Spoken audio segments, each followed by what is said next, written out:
This is the second step or the second exercise that we could do with work with the number rods. This is what we call matching. Matching of the symbols with the quantity. So if you recall, we begin first, ideally, our children come in with just the knowledge of counting, with one-on-one correspondence. And then at some point, we introduce the symbols separately from the quantity, but after we have introduced quantity. Because what is the point of showing this is 1, this is 2, this is 3, if they do not know what the symbols pertain to? So very important here first is the experience of counting with quantity. Okay? And we showed that through work with the number rods. Of course, in your own homes, if you do not have the number rods, you could do counting. Counting of things in the environment. Find opportunities where you could have counting. Counting as they lay down the spoon and fork on the table. Counting as they pick up leaves. Counting as they pick up objects. That is very much possible. What is important here only is to recognize that there must be one-on-one correspondence as you say the numbers and as you get the quantity. And then at some point, we can use cards like this, or flashcards maybe, or any card, to introduce our children to some recognition of the number. 1, 2, 3, 4, 5, 6, 7, 8, 9, 10. And at some point, because usually when children get to do this, they're much older, they're not 2 or 3, they're most likely going to be in their late 3s or 4s.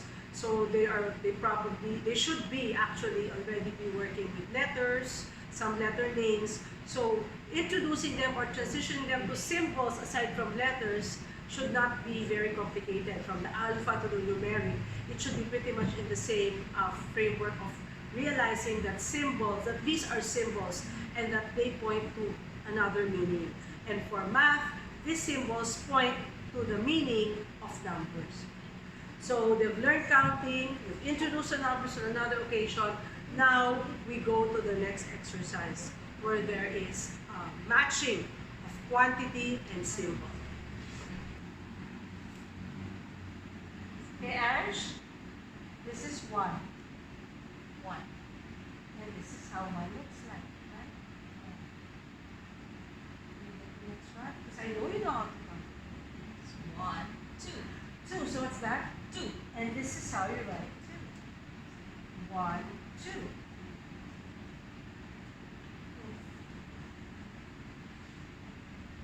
1, 2, 3. 3. That? 3. And ta-da! This is how you write 3. 1, 2, 3. You can put it a bit closer so you have space for everything. Okay. You know, to the next one. 1, 2, 3, 4. What's that? 4. 4. This is how we write 4. 4 there. Let's count. 1, 2, 3, 4. And this way. The next one. 1, 2, 3, 4, 5. And this is how we write 5. 1,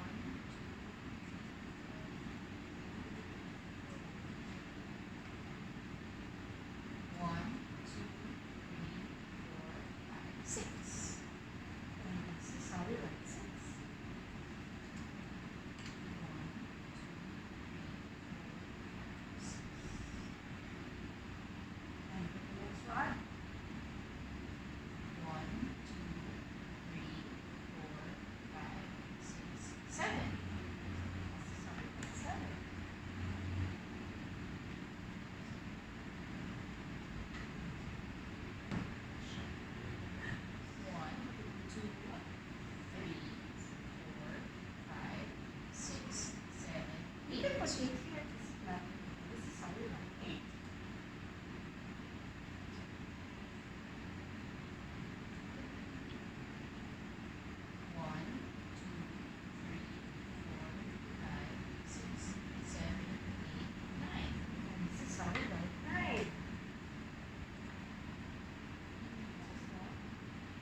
So, as you could see with this next exercise, there isn't really anything new we're teaching the child. Because we have worked with, if we have worked well enough with the counting with one-to-one correspondence, and then we've already introduced the symbols on another occasion, maybe not perfectly yet, but when we introduce that, it's counting, and then it's a review. It's as if, they're just going back to the numbers or to the symbols, number symbols that have already met. So it's just matching quantity and symbol association. But on another occasion, you can also do some practice, no, with this material. Okay, let's do some practice. Choose any rod you like. Okay, you can count. 1, 2, 3, 4. All right. Where's the symbol that says 4?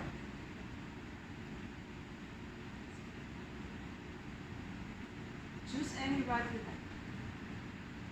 1, 2, 3, 4, 5, 6, 7, 8, 9, 10.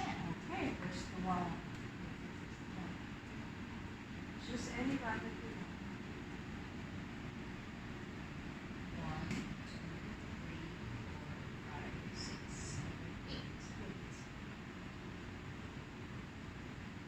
So you can count all the rods and find the numbers that go with it, and call me when you're done.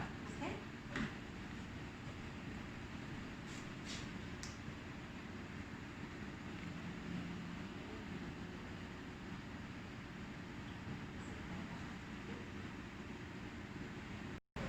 Okay, so what we've seen is that basically after the initial introduction of quantity and number association, we had that exercise where all the numbers were laid out, all the rods were laid out, and we asked the child to pick out a rod and find a number. There's really nothing new here.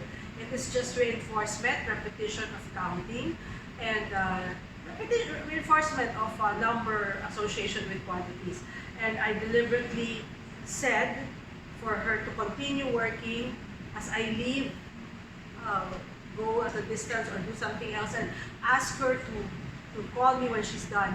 This is a Montessori approach that where adults deliberately leave the child to his own devices, because we want to make the child realize that there are certain things that he could do without adult supervision.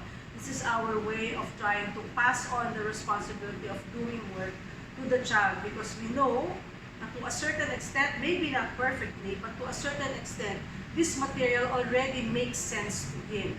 And so he could engage with it, not focusing on exactness, correctness, and perfection, but rather building that attitude of, hey, I can do this. I have been introduced how to do this. I could attempt to do it, and that even if I make a mistake, well, it's okay. I will learn from it. So that's it inculcates that attitude. Now, so after that exercise, another way that we could work is to do this as well. Okay? So, this is another exercise already. Okay? So what we could do here is that it's more of like a reverse of what we've done. So we could arrange our cards in random order and turn the card over and ask the child, what's this? 6. Can you find the rod? That's 6. You can try, and you are very smart. 6. 6, yeah. Okay. Can you get another card? 3.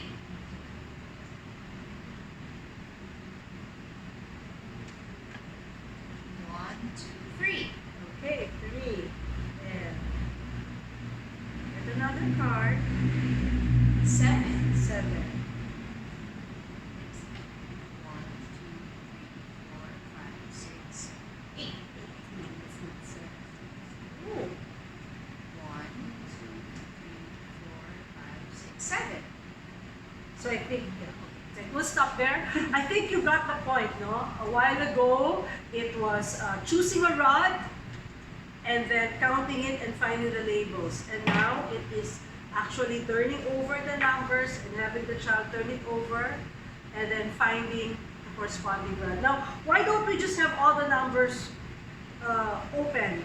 Because what we'd like to do is we'd like the child to get a number and get a digit and focus on that digit and visually span it. Rather than having all the numbers out there, it would not be very different from the previous exercise. So we'd like to do some sort of practice, do some sort of variation, working with the same material, the same principle, but with some variation. Again, going back to the principle of repetition with variety, which is a very important Montessori approach. There's your numbers.